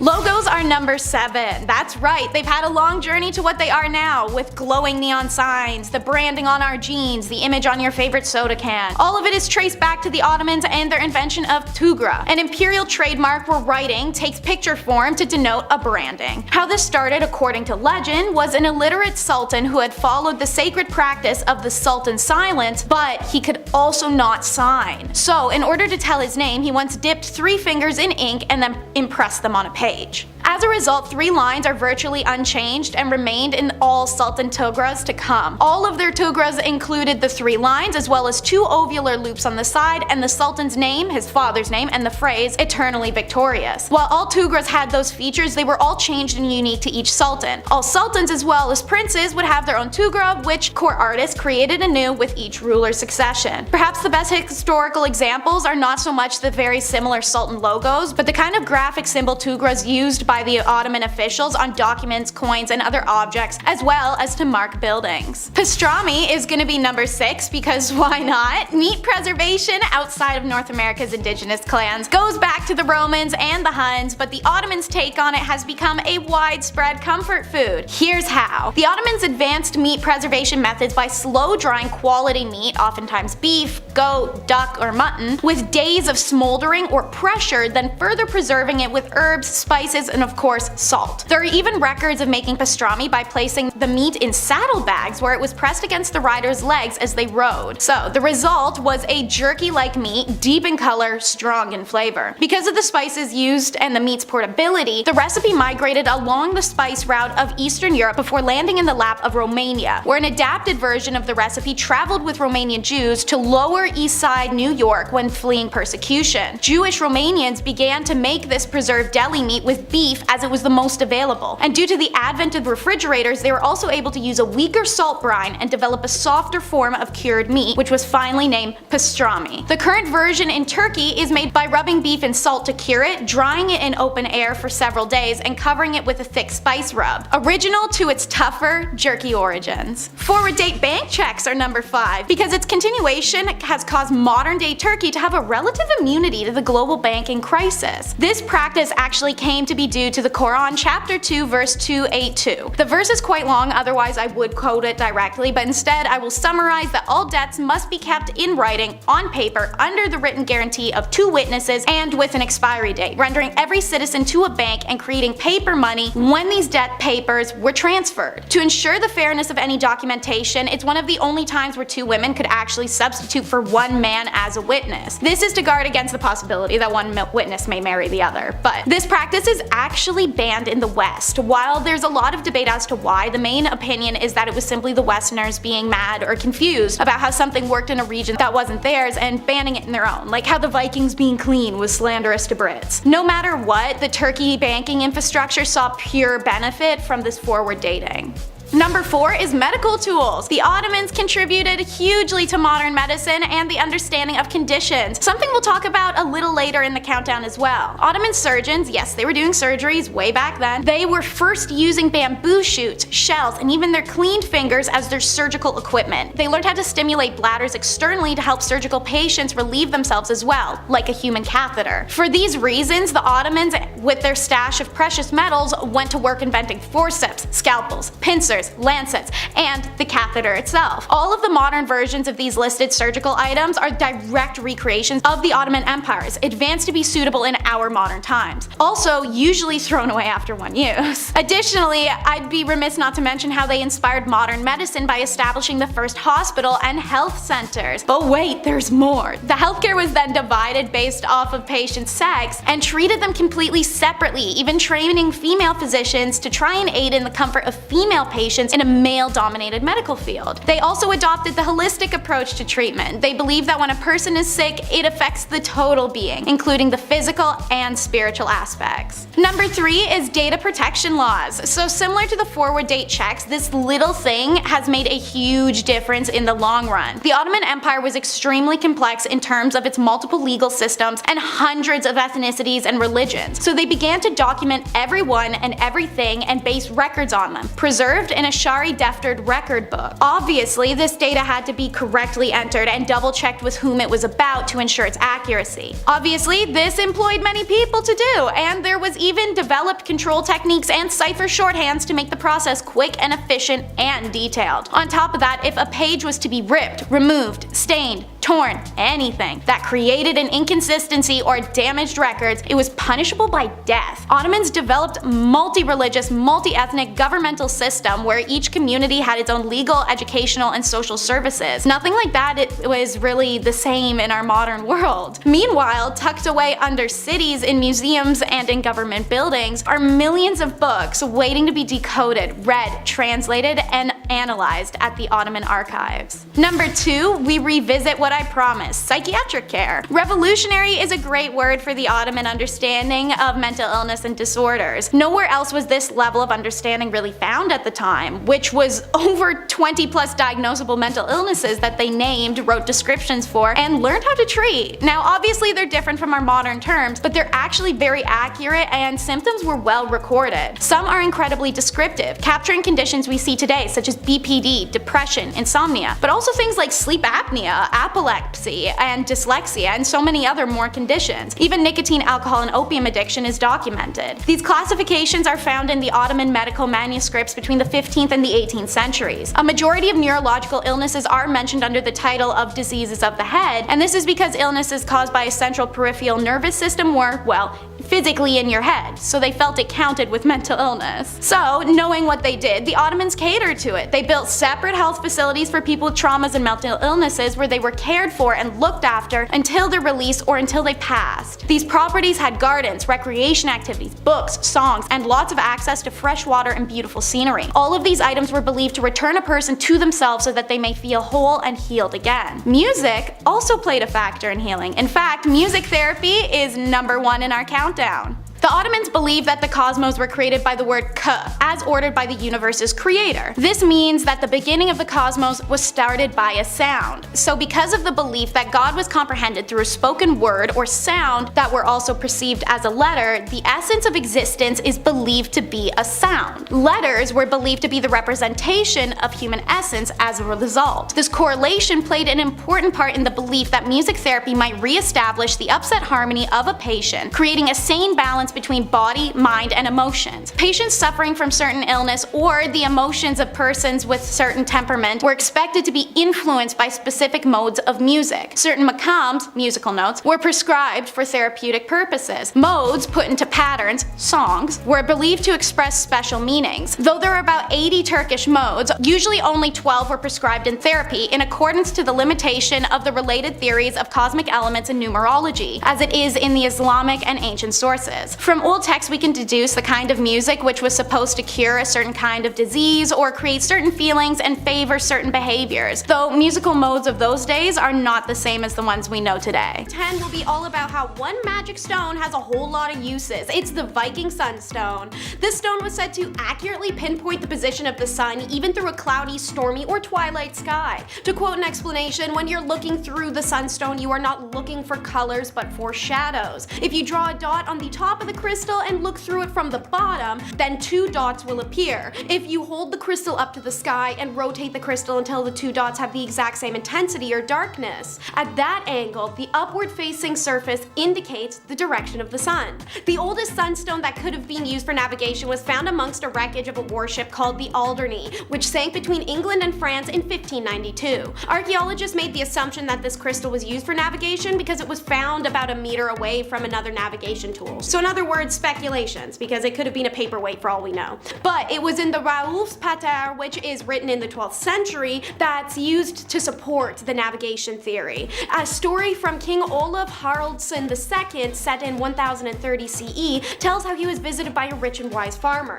Said farmer tells the king he mastered the skill where he can tell the time of day and night even when the sky is hidden by clouds, without a sunstone. And so, to quote, the king made the people look out and they could nowhere see a clear sky. He then asked Sigurðar, the farmer, to tell where the sun was at that time. He gave clear assertion. Then the king made them fetch a solar stone and held it up and saw where the light radiated from the stone, and thus directly verified Sigurðar's prediction. Guess 2 things were proven true in that text: a farmer has magic powers, and Vikings use sunstones. And while I'm still on the Vikings, may as well bring up number 9, another inexplicable invention of theirs, the Uberfeld swords. Scandinavian words. I feel like my tongue is just gonna jump out of my mouth and run away trying to say them sometimes. You ever been to IKEA and just read that stuff? Anyways, what makes these swords so inexplicable? We aren't sure how they're made. Listen to this. We'll be learning about Damascus steel in the next point, but it's believed the Scans may have borrowed this technique or even materials from the Damascus steel process in order to make their legendary swords. To quote, archaeologists were shocked when finding these Viking blades because the technology needed to produce such pure metal wouldn't be invented for another 800 years. What reaffirms archaeologists' belief that the steel pattern was not just mimicked but actually shared between the Scans and the Middle East was a 9th century Viking grave that was found and excavated in 2014. Inscribed on the warrior's sword was 4/2 Allah, written in Islam. This could be a massive link between the two worlds that confirms the sharing of knowledge, or at least a steel for steel trade. And as stated, Damascus steel is next on our countdown, coming in at number 8. Some of y'all may have heard of this one by now, especially if you're a regular viewer on our channel. If so, lots of love, and if not, join the fam by subscribing to the Hive. But anyways, what is Damascus steel? Well, it's a very special type of metal that was being produced out of raw material, wood steel, which was harvested in Asia. It was first used around 300 BCE, but the knowledge seems to have been inexplicably lost around the mid-18th century. The secret of making the Middle East Damascus steel has only re-emerged under modern-day scanning of electron microscopes. Turns out nanotechnology was heavily involved in Damascus steel production, as the materials were added to the steel's production to create chemical reactions at a quantum level, as explained by the archaeology expert K. Chris Hurst. Alongside Peter Pulfer, it stated that the metal developed a microstructure called carbide nanotubes, extremely hard tubes of carbon that are expressed on the surface and create the blade's hardness, Hurst explained. Materials added during the production of Damascus steel include cassia bark, milkweed, vanadium, chromium, manganese, cobalt, nickel, and some rare element traces which are presumably coming from mines in India. This may be why the Damascus steel recipe was lost. However, as Hearst wrote, what happened in the mid-18th century was that the chemical makeup of the raw material altered, and the minute quantities of one or more minerals disappeared, perhaps because a particular load was exhausted somewhere in the world. Next up is a bit of an oddball. It's the Oxford Bell batteries, number 7, and unlike most entries on this list, scientists could probably figure out how the Oxford Bell batteries worked literally tomorrow if they tried. But why aren't they? Well, see, in order to do that experiment, they'd need to end another experiment, which is somehow inexplicably kept going for, over 180 plus years on accident. See, this bell has been ringing since 1840 when it was built by the London firm Watkins & Hill. They created 2 dry pile batteries to power the bell's swing. 2 batteries that should have died within weeks. Yet somehow these primitive batteries are still going, leading experts to realize their internal composition must be unique to have kept going on so strongly. Though scientists are desperate to figure out said composition, the bell is one of the oldest ongoing experiments in the world, and to see what made it continue for so long means ending it prematurely, which is just too great of a cost. So I guess we're waiting for the battery to die, if it ever does. We've hit the mid-video point, so I'm going to talk about 2 points to you that the everyday person has definitely heard of. But what they haven't heard of is their history. So let's start with number 6, the enema. That's right, as talked about in the recent video, Top 10 Dark Secrets of the Maya Civilization, enemas are quite literally as old as time itself. What is an enema? For my sweet summer children that have somehow not been exposed to the literal down under of the medical world, an enema is a fluid injection in the back door for the purposes of clearing a bowel.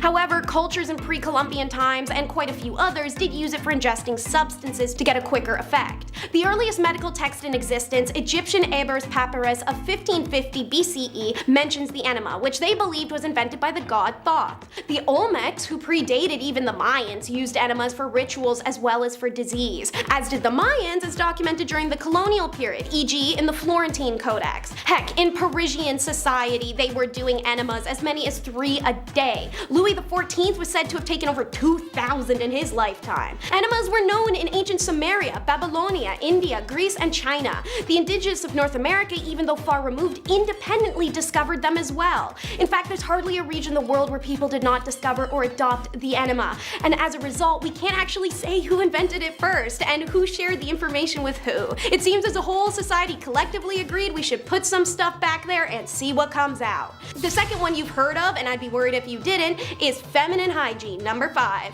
People of the world had to find a solution for that once-a-month nightmare, and historically the creation of menstruation products has been dependent on geographical location, cultural attitudes towards menstruation, and available materials. Some examples are in the 5th century BC, a Greek physician and father of Western medicine, Hippocrates, wrote that in Greece they used wool wrapped around wooden splints as tampons. As documented in the 10th century, however, they also fashioned wool into rags that they would simply fold and tuck. This information comes to us from the lovely story of a woman who is said to have thrown one of her used menstrual rags at an admirer in an attempt to get him to leave her alone. Ancient Egyptians are thought to have used papyrus fibers in a similar fashion to the Greek tampon. Their strategy was more like rolling a very tight scroll that would act as a cork, as papyrus isn't absorbent. Ancient Japan also used paper in a similar fashion. Some indigenous populations used grass mats, which women would sit upon in lodges meant for those who were menstruating. The naturally absorbent grass would just soak everything up. Another popular indigenous style in North America was buffalo skin or moss.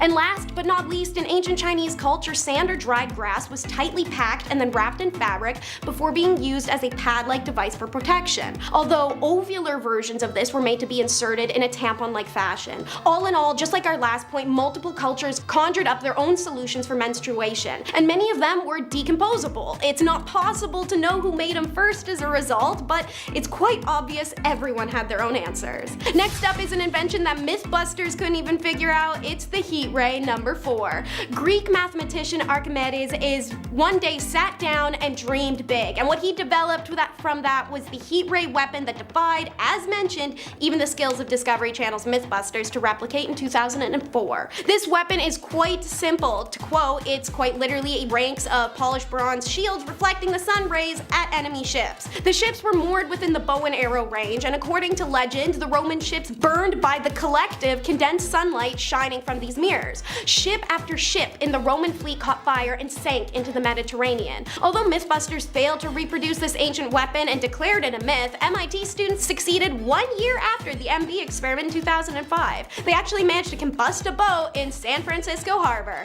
Sadly, the heat ray, if it did exist in the olden times, did not save Archimedes. The Roman soldiers eventually breached Syracuse's walls, and despite orders from Claudius Marcellus that Archimedes not be harmed, one of the invaders killed him during the sack of the city. And the seismoscope is next up for number 3, and it's the first earthquake detecting tool in history. Yet you wouldn't guess it by looking at this ornate golden dragon festooned toad surrounded vessel from around 132 AD. The basic premise was as follows. When the earth, quakes, one of the dragons, each representing principal directions of the compass, would spit out a bronze ball into the toad's mouth, indicating the direction of the quake. The instrument was said to have detected a 400-mile distance earthquake, which was not felt at the location of the device. But to this day, no one actually knows what's inside the artifact or how it works. If we want to find out, we'd have to quite literally break the thing, similar to the Oxford bells. Some say it could have been a simple pendulum-based system, but the exact science remains a mystery. Number 2 is the iconic Roman concrete. Why is it iconic? Stamina, baby. You can't even breathe near modern day pieces of cement without blowing a damn pothole in the thing. Yet the Colosseum still stands after what's essentially, in my tiny brain, a bajillion years. Why is that? Ash. Not as in it was like ashy, slap some lotion on it, but like actual volcanic ash. Researchers have worked in recent years to uncover the secret of this ancient concrete's longevity, and the secret was in front of their faces the whole time. An article published in 2013 by the University of California, Berkeley News Center announced that the university researchers described for the first time how the extraordinary stable compound calcium aluminum silicate hydrate, abbreviated to just CASH, binds the material. The process of making it would create a lower carbon dioxide emission than the process of making modern concrete. Some disadvantages of its use, however, is that it takes longer to dry, and although it lasts longer, it is weaker. Did the Romans add ash intentionally, recognizing, even without all the big sciencey words for it, that it added to the longevity? That's the next thing for scientists to crack. And now, last but never least, is number 1, the flexible glass. Yeah, that's right, glass, but make it flexible. However, there are only 3 ancient accounts of the substance known as Vertrum flexile, and they don't make it exactly clear enough to determine if the substance really existed. The story of its invention was first told by Petronius in 63 AD. He wrote about a glassmaker who presented the Emperor Tiberius, who reigned from 14 to 37 AD, with a glass vessel. He asked the emperor to hand it back to him, at which point the glassmaker, to the shock of the king's court, threw it at the floor. Everyone expected to hear it shatter, but it didn't break. The strange glass only dented, which the glassmaker hammered back into shape quickly. So what did the emperor do to award this amazing god-sent invention? Completely panic. Apparently, fearing the devaluation of precious metals, Tiberius literally ordered the inventor be beheaded, so the secret died with him. Pliny the Elder of 79 AD told this story as well, but he also said that although the story was frequently told, it may not be entirely true. The version told a couple hundred years later by Dio Cassius morphed the glassmaker into some sort of magician, and when the vessel was thrown at the floor, it did break, but the glassmaker just magicked it back together. In 2012, the glass manufacturing company Corning introduced its flexible willow glass. Heat-resistant and flexible enough to be rolled up, it's proven especially useful in making solar panels. But if that unfortunate Roman glassmaker did indeed invent Vertrum flexile, then he was thousands and thousands of years ahead of his time.